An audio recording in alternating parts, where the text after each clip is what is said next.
السلام عليكم متابعي ومحبي القصص البوليسية، وأهلا وسهلا ومرحبا بكم في حلقة جديدة من حلقات قناتكم غموض جريمة. أولا وقبل كل شيء، اللهم صل وسلم وبارك على سيدنا محمد وعلى آله وصحبه أجمعين، وأدعو الله سبحانه وتعالى أن يحفظنا ويحفظكم ويحفظ أبناءنا وأبناءكم من كل سوء وشر. مستمعينا الكرام، بالنسبة لهاد الجريمة اللي غادي نحكيو في هاد الحلقة، هي واحدة من القضايا البشعة والغريبة. كان البطل ديالها وهو الجهل. فهاد القضية غادي نشوفوا الجهل تجسد في أشخاص، ماشي واحد، ماشي جوج، ماشي ثلاثة، مجموعة من الأشخاص. أشخاص عديمين الرحمة وقادرين يديروا أي حاجة باش يوصلوا المبتغى ديالهم. ما نزيدش نطول عليكم كتر وندخلوا في تفاصيل وأحداث جريمة حلقة اليوم.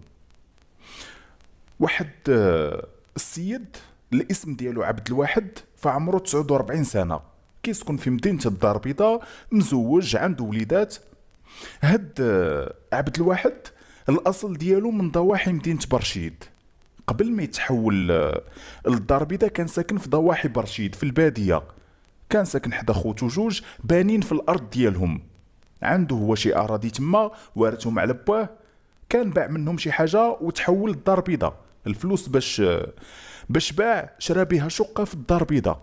بقاو عنده شي اراضي تما، كيجي لهم مره كيجي لهم وقت الوقت اللي كيزرعوهم، كيجي لهم وقت الحصاد. وبقات عنده الدار تما حدا خوتو، الدار غير خاويه، مره فين كيجي ليها هو وليداتو. واحد النهار الجمعه بالضبط مع 11 ديال الصباح، جا لا بريغاد عند الجندارم كيبلغ بخوتو جوج. قال باللي خوتو جوج لقاو كنز، حفروا على كنز جبدوه. بحسب الكلام ديالو قال باللي اليوم الجمعة في الصباح مع 8 ديال الصباح عيط ليه واحد السيد جار خوتو كيسكن قريب لخوتو. قال لي واش خوتك البارح في الليل كانوا كيحفروا شي حاجة كيبنيو شي حاجة؟ قال لي ما عرفت علاش. وقال لي في الليل مع 3 ديال الليل خرجت الكوري برا، طليت على البايم، بان لي الضو شاعل حدا الديور ديال خوتك، كانوا مشعلين الضو ديال شي طوموبيل وكان عندهم الخبيط. سمعت الخبيط بحال كانوا كيحفروا في شي حاجه. وقال لي انا ما في خباري والو من هادشي، ما قالوا لي لا غادي نبني ولا غادي نحفر ولا حتى شي حاجه. عبد الواحد قال جيت لعندهم، غير ساليت الهضره مع السيد ديك الساعه جيت لهنا، بغيت نعرف شنو كاين، شنو كانوا كيديروا هاد خوتي، علاش كان عندهم داك الخبيط مع 3 ديال الليل. ملي وصلت كتبان ليا واحد النخله ما كايناش في بلاصتها. ديك النخله من شحال هذا وحنا شاكين باللي كاين تحتها شي كنز. النخله قديمه مده وهي تما، كنا كنقولوا هاد النخله هادي غادي يكون تحتها شي كنز. اليوم جيت ما لقيتش النخله في بلاصتها، ولقيت البلاصه تما يلا محفوره ومردومه. وخوتي بجوج ما لقيتش عيالاتهم، ما لقيتش ولادهم، لقيتهم غير هما. قال خوتو بجوج مزوجين عندهم ولادهم، ما لقى لا عيالاتهم لا ولادهم، لقى غير خوتو كيدوروا تما. عبد الواحد قال النخله كاينه حدا الديور ديالهم. السيد ملي سول خوتو على النخله قالوا لي حيدناها.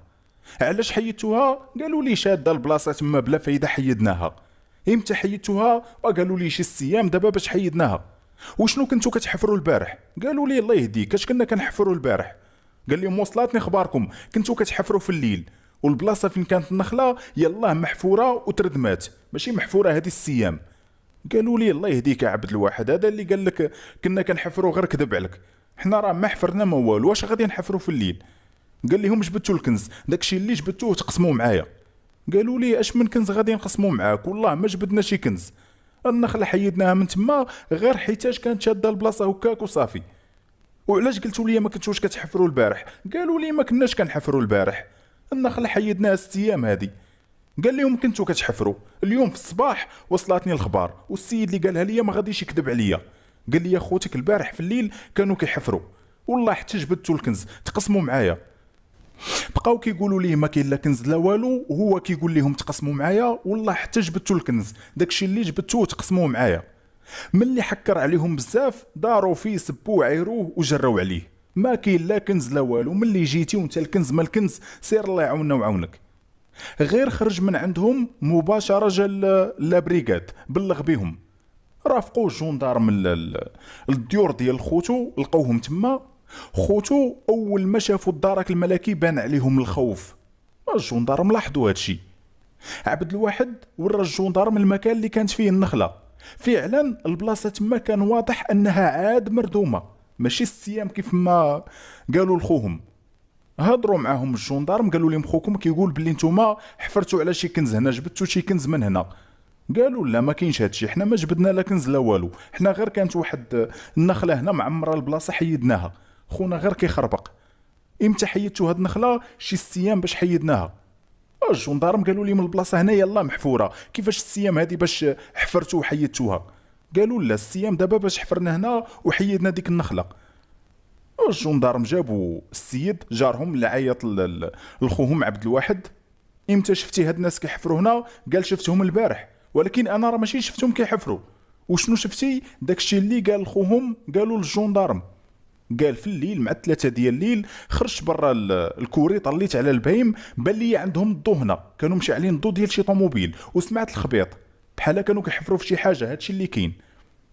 الخوت بجوج قالوا لا هادشي ما كاينش، هاد السيد غادي يكون غير كان ضيق مع النعاس ولا شي حاجه، حنا ما كنا لا كنحفروا لا حتى شي حاجه بالليل، حنا السيام باش حفرنا هنا وحيدنا هاد النخله اللي كانت هنا.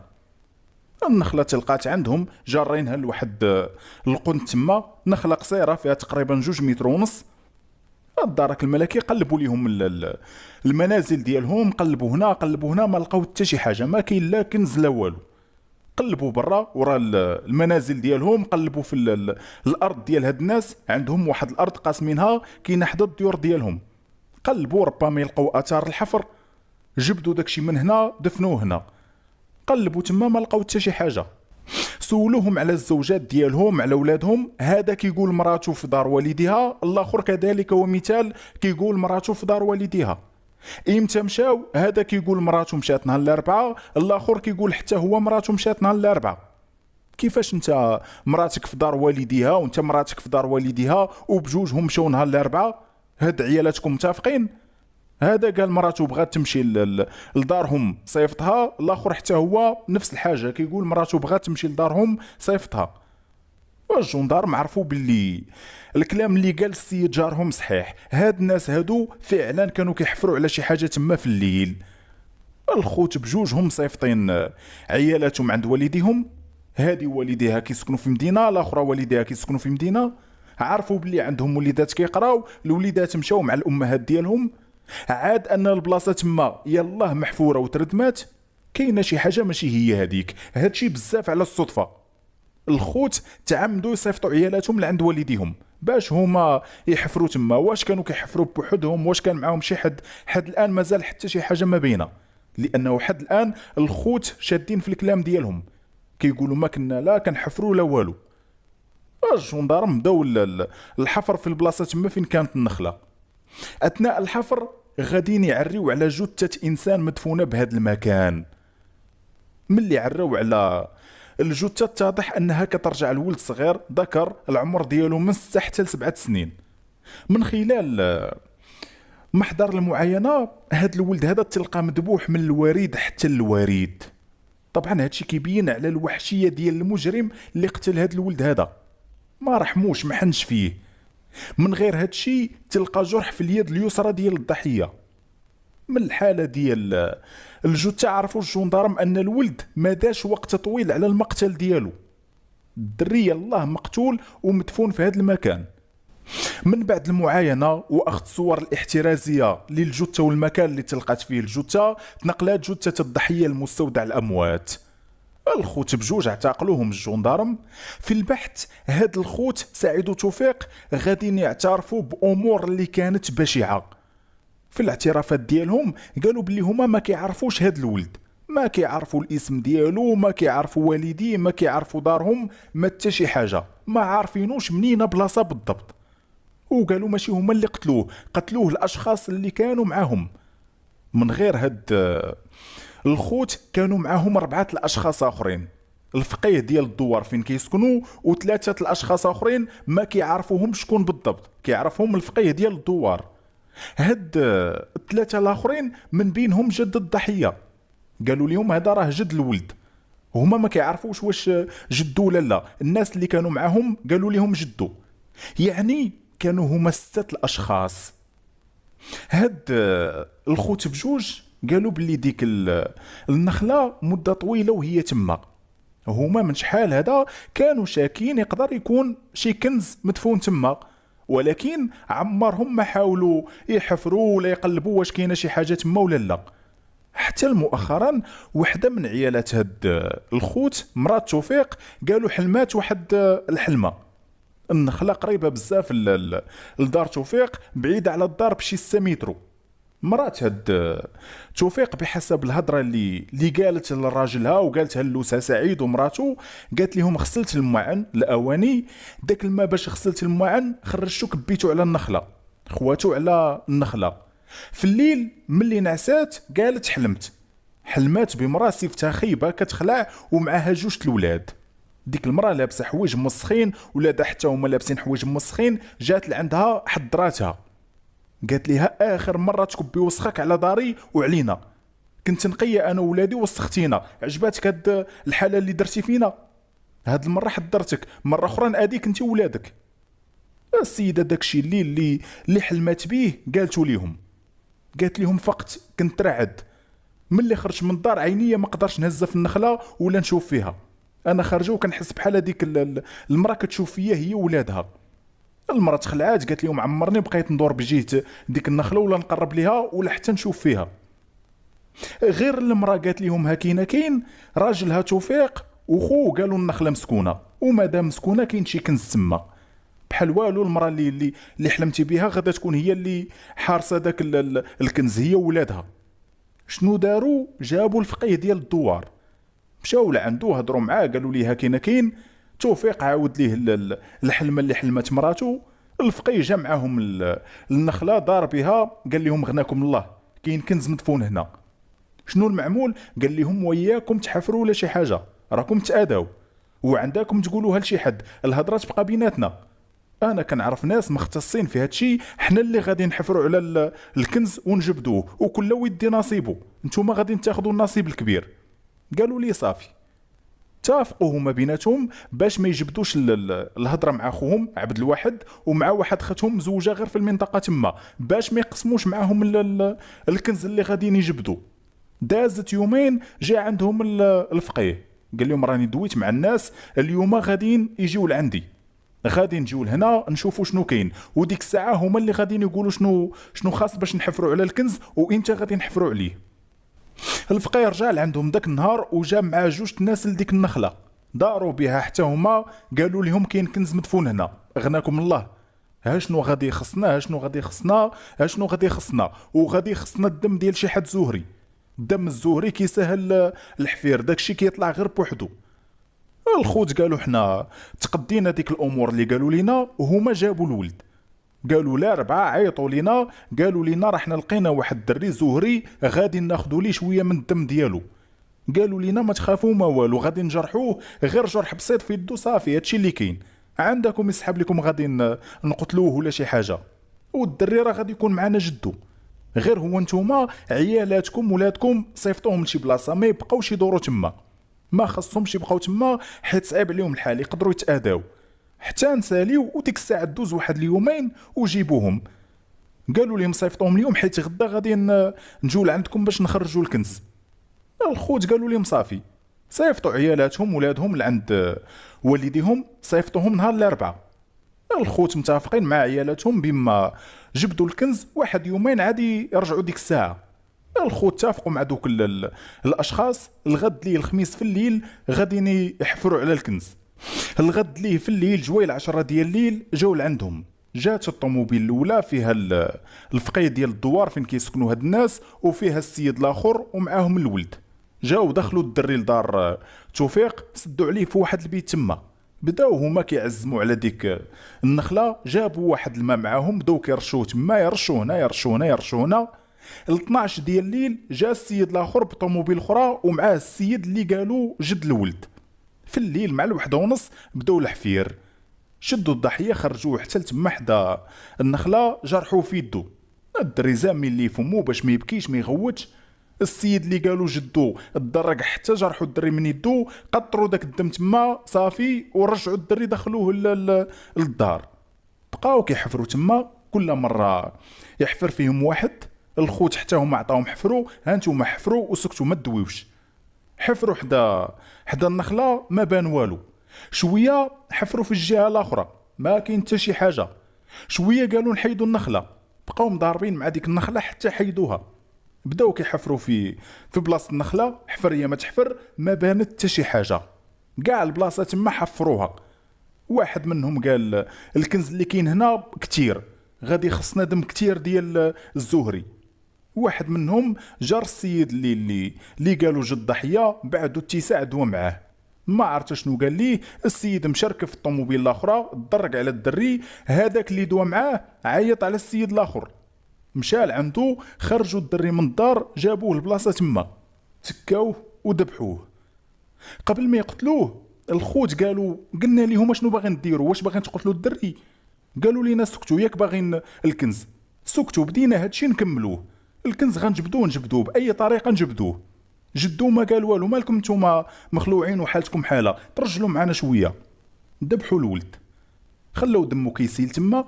بداو كيحفروا عاوتاني، حفر يا ما تحفر، حفر يا ما تحفر، ما لقاو حتى شي حاجه. بدا كيصبح الحال، هما باقين مضاربين تما.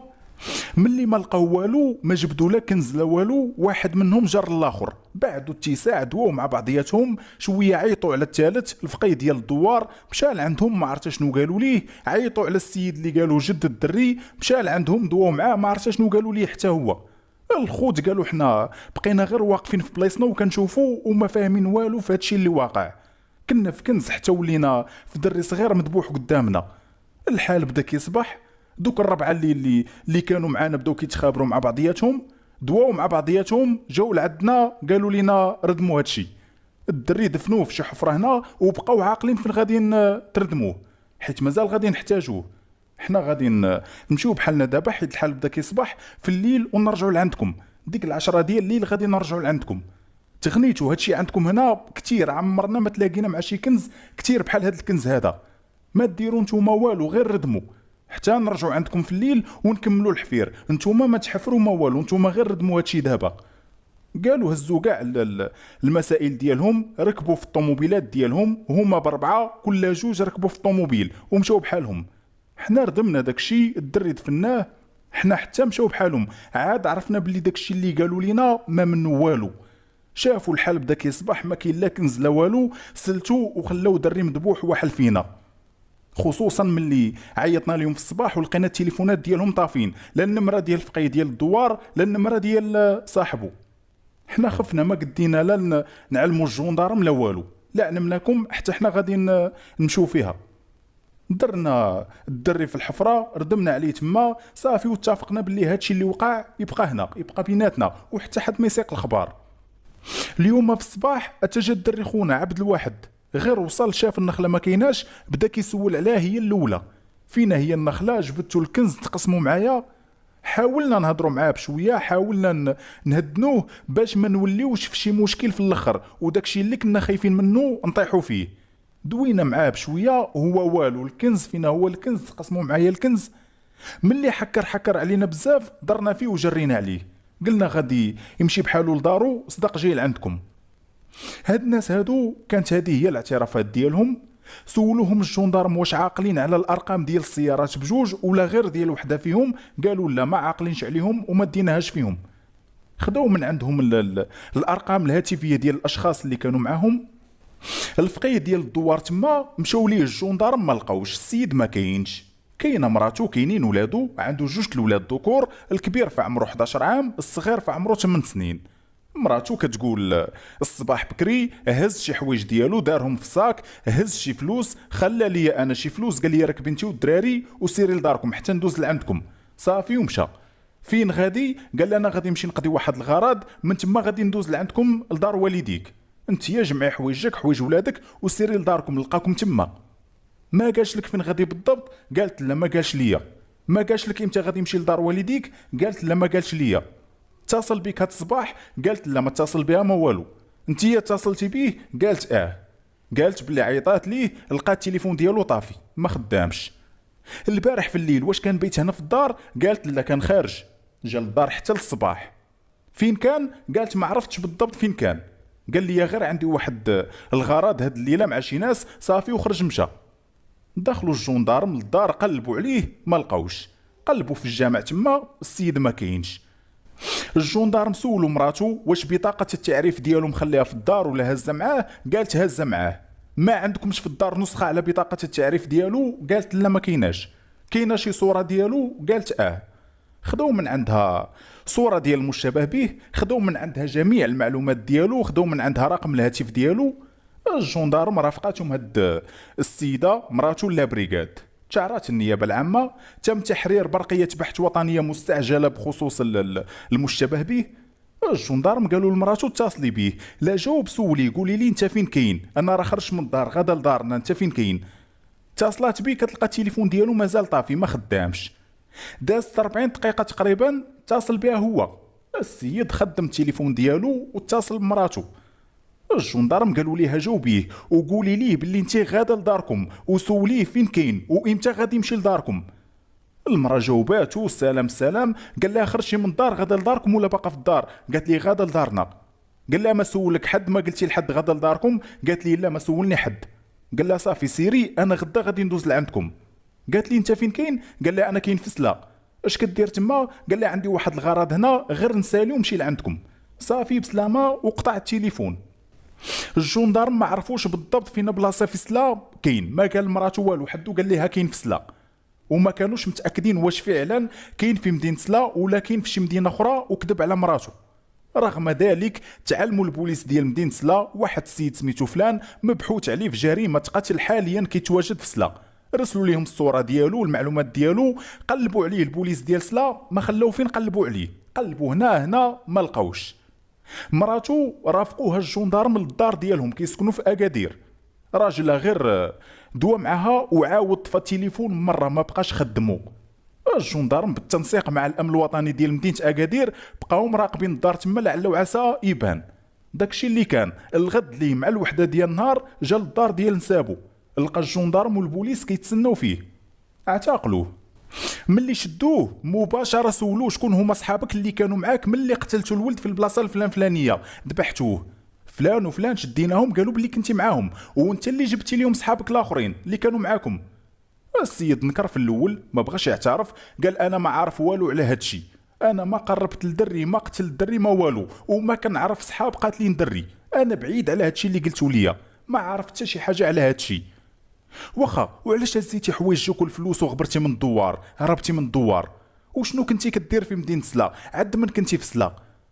السيد قال انا ما هربت ما والو، علاش غادي نهرب؟ انا غير كنت مشيت نعالج واحد السيده في سلا، عندها المس، السيده ساحرين ليها، عيطوا لي ولادها ومشيت باش نعالجها، درت ليها شويه الرقيه ودرت ليها شي سبوب، هادشي اللي كاين. امتى مشيتي لعندهم؟ مشيت لعندهم الجمعه في الصباح.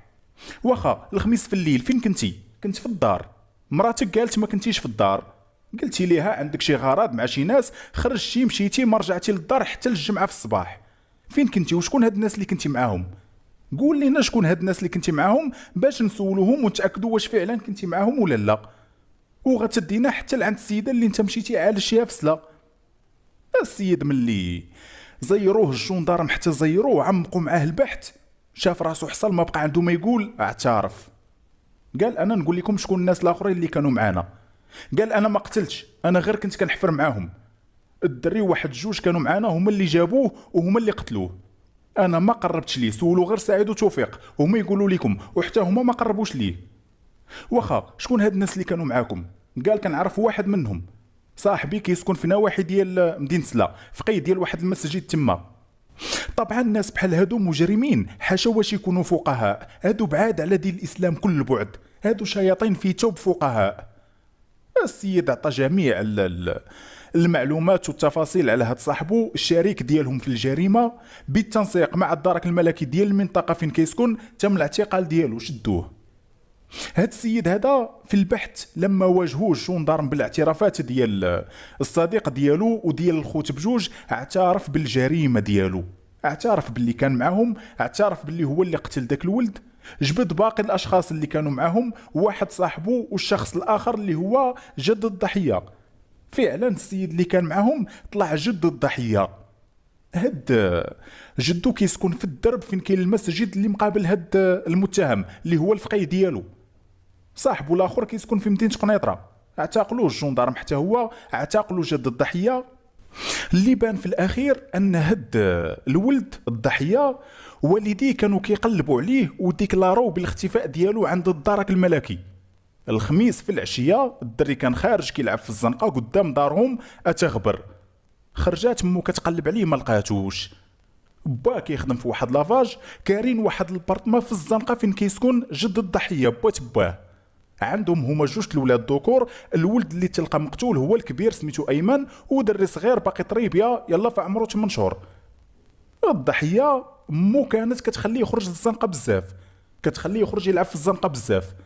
كانوا كيبرسطوها بجوج، الدري الكبير والدري الصغير، باش تهنا من صداع تبقى منها الصغير كتخلي الدري يخرج يلعب في الزنقه، كتقول ليه سير العب في الزنقه. با قال شحال من مره تبريت فيها، قلت لها ما تبقاش تخلي الدري يخرج للزنقه، شي نهار ضربوا شي طوموبيل، يضربوا موطور، يخطفوا شي حد. دويت معاها المره الاولى الثانيه الثالثه والو، ديما الدري مخليها خارج للزنقه. كتقول لي كاع الدراري خارجين ما عنده ما يوقع عليه، خلي الدري يلعب في الزنقه. داك النهار الخميس الدري خارج، خرجات كتغوت عليه، موالفه كتلقاه كيلعب غير قدام الدار. داك النهار ما لقاتوش، قلبات عليه حتى عيات ما لقاتوش. با قال عيطات ليا قالت لي ها كاين الدري ما عرفش فين زاد. جيت قلبنا هنا ما لقيناش. باه جد الضحيه قال حتى هو كان كيقلب معانا، كاع الناس كانوا كيقلبوا معانا، العائله الجيران ما لقيناش. مشينا بلغنا بالاختفاء ديالو. حنا عارفين ولدنا زهري، حاولنا باش نبقاو مخبين هاد القضيه ما يعرفهاش بنادم. الساعه الهضره داعت، كاع الجيران تما عارفينو زهري، كاع الجيران تما كيوصونا حديو مع ولدكم، حديو مع ولدكم، راه الناس الزهريين كيخطفوا من دوك اللي كيحفروا على الكنوز. قلنا للجندارم ولدنا زهري غادي يكون خطفوا شي حد من هذوك اللي كيحفروا على الكنوز. الجندارم خدوا جميع المعلومات ديال الولد، دارت برقيه بحث مستعجله لفائده العائله. الجندارم خرجوا معاهم، قلبوا معاهم، بحثوا، سولوا هنا سولوا هنا، ما توصلوا لحتى شي حاجه. الدري خبر ليه الاثر. جدو لما اعتقلوه الجندارم اعترف، قال بلي كل شيء من الفقيه ديال الدرب ديالهم، المتهم اللي قتل الضحيه. قال ليه ولدك زهري كاينه واحد الخزينه في البلاصه الفلانيه، لا لقيتي كيفاش تجيب لينا الدري ناخذوا ليه شويه من الدم ديالو باش نجبدوا ديك الخزينه. قال لي ما تخافش غادي نجرحوه غير في يدو، وانت ما غتبانش ليه، ما غيشوفكش، انت غتكون معانا ولكن ما غتبانش ليه. نجرحوه في يدو صافي، نجبدوا ديك الخزينه، وحتى انت راه عندك فيها النصيب ونصيب كتير، وغادي تبقى تمشي معانا فين ما غتكون شي خزينه غادي نديوك معانا، وكل خزينه غادي يكون عندك منها النصيب. السيد قال انا ملي قال لي غير جرحه صغيره صافي هادشي اللي كاين، وعندي حتى انا النصيب في الخزينه، طمعت قلت لي صافي. اتفقت انا وياه باش غادي ندي ليه الدري لواحد البلاصه خاويه يهزو يديه حتى نلحق عليه انا. داك النهار الخميس في العشيه الدري خارج كيلعب في الزنقه، خديت بيمو من الحانوت ديتو ليه، عطيتو داك بيمو وقلت ليه انت شوف سير سبقني لهي لداك الخلا، جري سبقني تما، انا غادي نجيب لك بيمو اخر ونجي لعندك. الدري مسكين شد داك بيمو ومشى كيجري، مشى جيت واحد الخلا حدا الدرب تما، مشى لعندو قال لي سير جري لهي قدامي، بقى غادي تجري، بقى غادي كيزعم في الدري سير سبقني سير سبقني لهي، حتى فاتو الدرب. لقى المتهم اللي متفق معاه كيتسنى فيه في الطوموبيل، هو واحد صاحبه في داك الخلا، شدوا الدري داروه في الطوموبيل، داو زادوا بيه، هو رجع للدار. ملي الام بدات كتقلب على ولدها، خرج هو ومراته واحد ولد اخر ومرات ولدو، خرجوا كيقلبوا على الدري، يقلبوا هنا الدري ما كاينش. جاب واعيه ما يقلب، من بعد مشاو بلغوا بالاختفاء ديالو. هو دار براسو غادي يمشي يقلب على الدري، قال لولدو بات الضحيه، قال لي نتفارقوا كل واحد يقلب في جهه لعل وعسى واحد فينا يلقاه. مشى هو عند السيد صاحبه الفقيه، متفقين غادي يتلاقاو، مشى لعندو لقاه كيتسناه في الطوموبيل، ركب معاه وشدوا الطريق للبرشيد. في الاول جرحوا الولد في يدو، ملي حفروا كذا ما جبدوا لا كنز لا والو، صاحبو دوا معاه قال لي كاين كنز كتير هنا، غادي خصنا دم كتير، غادي نقطعوا للدري يدو. شويه قال لي المشكل لا قطعنا ليه يدو نقدروا نمشيو فيها كاملين. الدري ملي غادي نرجعوه لوالديه غنرجعوه مقطعه ليه يدو، والديه غادي يديكلاريو، يقدر يقول لهم كنت مع جدي، غادي نمشيو فيها كاملين للحبس. نقتلوا الدري حسن ونتهناو من هادشي، نجبدوا الخزينه، انت غادي تاخذ النصيب الكبير في الخزينه. بقى معاه حتى قنعوا، قال لي صافي. شدوا الدري قتلوه. صاحبو في الاعترافات ديالو قال باللي هو عارف الدري زهري، سامع الهضره، من غير هادشي فاد دوا عليه هو وهاد جدو. شي مره هاد جدو كان داوي مع هاد المتهم حدا المسجد، داز من حداهم واحد السيد كيسكن في الدرب فين كيسكنوا. داك السيد لاباس عليه مسك عليه الله، كاين شي ناس تما كيقولوا باللي كيجبد الخزاين، ولكن حتى شي حاجه ما مؤكده، غير هضره وصافي دايره ما بين الرجال تما. جد الضحيه قال لهذا المتهم فلان دار لاباس غير بالخزينات كيجبدهم. قال لي انت الفقيه ما عارفش كيفاش كيديروا لهاد الخزينات، كيفاش كيعرفوا البلاصه فين كاينين، كيفاش كيجبدوهم. كتعرف شي واحد كيحفر على الخزينات، نخدموا معاه نتعلموا حتى حنا كيفاش نجبدوا الخزين. الفقيه قال لي لا، ما كنعرف حتى واحد وما عندي حتى شي فكره على هادشي. جمعوا طوا معاه في الهضره ديالهم، جبدوا الضحيه. قال لي ولدك زهري؟ قال لي زعما وصاه. قال لي ردوا لي البال مزيان، راه الناس الزهريين كيطمعوا فيهم هذوك اللي كيجبدوا الخزين، خصوصا الدراري الصغار. هاد المتهم ملي عيط ليه الفقيه الاخر قال لي راه كاينه واحد الخزينه في البلاصه الفلانيه، ها كاين. مشاو شافوا البلاصه فين قال لي كاينه الخزينه، قالوا خاصنا شي حد زهري. هاد الفقيه ما بان ليه غير داك الدري، دوا مع جدو كذا الى اخره، تافق هو وياه. جدو قال لي صافي. ملي بغاو يقتلوا الدري قال بلي جدو وافق. قلت لي خصنا دم كتير نقتلوا الدري، قال لي صافي. بات الضحيه بحسب الكلام ديالو ملي تزوج كان عايش مع باه في نفس الدار، وقعوا مشاكل ما بينه وبين باه، خرج كرا. الدري قال باللي باه من شحال هذا ما كيحملش ليه ولده، ما كيحملش الضحيه، كان كيتعامل معاه خيب، كان عزيز عليه ولده الاخر اكثر من الضحيه. علاش؟ لانه ولده الاخر خدام مزيان وكيدور معاه مزيان. قال انا خدام في لافاج كنصور فلوس قليله، وواخا هكاك كنصرف وكندور معاه، غير هو داكشي اللي كنعطيه قليل. خويا الاخر كيدور معاه مزيان، بسبب هادشي كيتعامل مع ولد خويا مزيان. ولدي من هنا ولدي من لهيه، ولدي انا لا، كيضربو كيناصرو كيعيرو. انا واخا كان كيبقى فيا الحال ما كنت كنقول والو، غير باش ما نقلقش الوالد ديالي كنسكت. مراتي حتى هي شحال من مره تشكات عليا، با كيضرب ايمن كيعيرو كيناصرو. حتى لواحد النهار ولدي انا كان ناعس في المراح، مراتي حتى هي كانت جالسه تما في المراح، با جاب بيمو من الحانوت، عند بالو ولد خويا هو اللي ناعس في المراح ما داهاش فيه مزيان، جاب داك بيمو حلو فيق ولدي عطاه ياكل داك بيمو. ولدي انا يلاه بدا ياكل في داك بيمو، ملي بان لي ماشي ولد خويا ولدي انا قلع عليه داك بيمو من يدو، ضربو دفل عليه، قال لي سحب لي فلان. ناضت المراه دارت فيه ما تضربوش ما ديرش ليه بحال كاك، عيرها شبع فيها سبان. جيت انا قالت لي ها كاين دويت معاه، مالك ابو على هادشي كامل، مالك على هاد الفرزيات، عايرني فمو ما جاب، باش طال عليا لا انت لا ولدك، خوك راجل عليك احسن منك. قلت لي عرفت اش غدير؟ انا غادي نخوي لك هاد الدار هادي. قال لي سير بحالك. ديك الساعه خرجت كنسول على الكرا، لقيت واحد البارتما غير في الزنقه تما، كريتها وخرجت من الدار. بقيت كنهضر معاه كندي لهم داكشي اللي قسم الله، واخا هكاك ما كيحملنيش ما كيحملش ولادي، كيشوف فيا شوفات ناقصين، واخا هكاك كنقول ماشي مشكل، كيف ما كان الحال كيبقى با. السيد بلا رحمه بلا شفقه باع ولدو، ضحى بيه على ود الطمع. الفقيه ديال الدوار فين كيسكنوا الخوت بجوج ضواحي برشيد قال بلي هو كان باغي يزيد مره من تما، ملي قتلوا الدري وما لقاو لا كنز لا والو، حتى فات الفوت عاد ولاو كيقولوا ما كاين لا كنز لا والو هنا.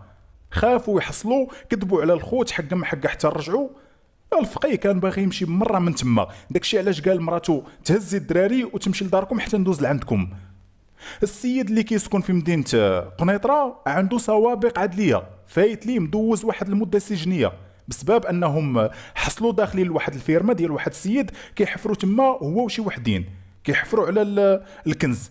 كانوا كيحفروا وقفوا عليهم الجندارم ومول الفيرما والعساس شدوهم.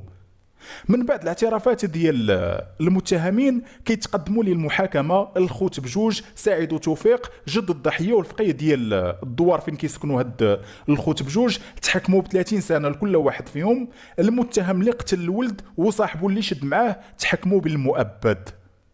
مستمعينا الكرام، كانت هذه هي النهاية ديال هذه الحلقة. كنتمنى أنني نكون وصلت لكم جميع تفاصيل هذا المسطرة بوضوح، وكنتمنى أن الصوت ديالي يكون واضح ومفهوم، ونتلاقوا في حلقة جديدة إن شاء الله. شكرا لكم مشاهدينا الأوفياء، أحبكم في الله، والسلام عليكم ورحمة الله تعالى وبركاته.